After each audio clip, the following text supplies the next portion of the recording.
Selamat pagi siswa Indonesia X. Nah, Anda mungkin tanya pada saya, kenapa pagi? Ya, memang saat ini bisa saja malam, bisa saja sore ataupun siang. Tapi percayalah, kata selamat pagi hanya mengingatkan kita bahwa kita tetap punya semangat seperti pada pagi hari. Walaupun malam, siang, atau sore, semangat kita seperti semangat pada pagi hari. Siswa Indonesia X yang saya hormati dan saya kasihi, kita akan belajar mengenai lebih banyak lagi mengenai menjual. Masih ingat ada satu kata yang saya katakan di introduction yang lalu, saya katakan adalah kata trust, kepercayaan. Nah, trust kepercayaan ini merupakan hal yang sangat penting. Kenapa penting? Karena trust lah yang kita temukan kalau kita membongkar proses penjualan yang rumit itu kita bongkar. Dan di dalam transaksi penjualan atau transaksi jual beli itu ada satu kata yang namanya trust.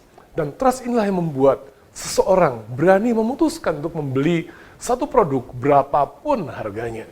Nah, sayang sekali kita ini sekarang sedang hidup di negara atau di bangsa atau di kelompok atau di komunitas yang memiliki trust yang sangat rendah, low trust society. Level kepercayaan yang sangat rendah. Sehingga menjual yang harusnya mudah menjadi lebih sulit. Tapi apakah sulit? Nah, enggak juga, kalau kita ikuti cara yang benar, menjual tetap mudah. Nah, perhatikan satu kisah yang menarik. Saya kenal seorang namanya Budi. Dia bertemu dengan saya saat saya bertemu dengan 250 pengusaha yang terkenal di Jakarta. Waktu saya bicara di sana, selesai bicara, Budi rupanya salah satu orang yang potret bersama-sama dengan saya. Saya nggak tahu yang mana Budi. Tapi beberapa hari kemudian, dia kirim saya WhatsApp dan dia tanya, Pak, boleh nggak ketemu? Dan saya tanya, kok bisa kenal saya dari mana? Dan dia bilang, saya dapat nomor Bapak ketika pertemuan kemarin, dan saya ingin sekali ketemu Bapak. Dan saya bilang, oke, tapi minggu ini saya sibuk sekali. Dan kemudian Budi mendesak, boleh nggak Rabu malam? Saya bilang, nggak bisa. Kalau Kamis malam gimana? Saya bilang juga nggak bisa. Jumat malam gimana? Saya juga, maaf, saya nggak bisa. Kalau Sabtu gimana? Sabtu juga saya nggak bisa. Minggu ini saya padat sekali. Karena dia begitu ngotot. Jadi saya curious, saya ingin tahu apa sih menjadi penyebabnya sampai Budi begitu bersemangat. Jadi waktu saya tanya, saya korek. Dan rupanya saya akhirnya tahu bahwa Budi itu rupanya mau jual asuransi. Ya, dia rupanya seorang salesman, seorang penjual. Dia mau jual asuransi. Dan kemudian dengan tegas saya katakan, maaf, saya sudah punya. Saya tidak perlu lagi. Dan akhirnya pembicaraan itu menutup semua kesempatan Budi untuk menjual produknya ke saya. Bagi Budi, menjual jadi susah. Apalagi ketika saya coba cek, kontrol, periksa ke beberapa teman yang kenal Budi, saya tanya siapa sih sebenarnya dia itu. Oh, rupanya Budi itu baru bekerja di satu perusahaan asuransi, dan dia punya target. Dan untuk mengejar target, dia kejar semua orang yang bisa dia kejar untuk mendapatkan target itu. Salah apa enggak? Enggak salah. Betul sekali. Cuma caranya salah. Saudara, orang membeli bukan karena produk. Orang membeli juga bukan karena produknya murah, enggak.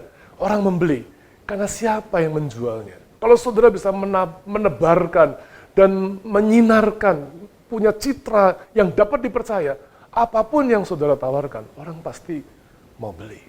Nah, untuk itu langkah pertama, kalau kita mau menjadi seorang penjual yang berhasil, jadilah sahabat bagi banyak orang. Saya belajar dari satu orang pemuda namanya Hendro. Dia buka pameran di satu mall di Jakarta. Dia jualan mobil yang sebenarnya mereknya tidak terlalu terkenal. Dan saya juga sudah tahu dari setiap orang bahwa mobil itu punya banyak kelebihan, tapi namanya nggak terkenal di Indonesia. Dan istri saya wanti-wanti, jangan beli mobil seperti itu deh. Nanti jualan lagi susah, kalaupun bisa jual harganya jadi murah banget, kita ruginya banyak. Saya juga sudah tahu kondisi itu. Tapi ya apa salahnya lah, saya lihat pamerannya kan nggak salah. Dan di sana saya kenal Hendro. Saya baru kenal saat itu. Dan waktu dia kenal, Hendro ini hebat sekali. Dia nggak cerita mengenai produknya, sama sekali dia nggak cerita. Dia hanya mau cari tahu siapa tuh saya itu siapa. Jadi dia ngobrol, sampai rupanya dia bilang, oh rupanya Pak Andreas ini teman dari om saya. Kenalkan om saya. Dan memang benar saya kenal om dia gitu. Oh iya, saya kenal om kamu. Wah, terus ngobrol. Yang saya heran selama ngobrol ya kira-kira 10-15 menit, nggak lama. Dia sama sekali nggak cerita mengenai produknya. Bahkan dia terus bertanya sama saya, kenapa Bapak kok mau lihat ke sini, apa yang Bapak harapkan dari mobil ini. Terus dia sepertinya betul-betul menempatkan diri sebagai seorang sahabat dan khawatir kalau saya tuh salah beli produk yang saya harapkan.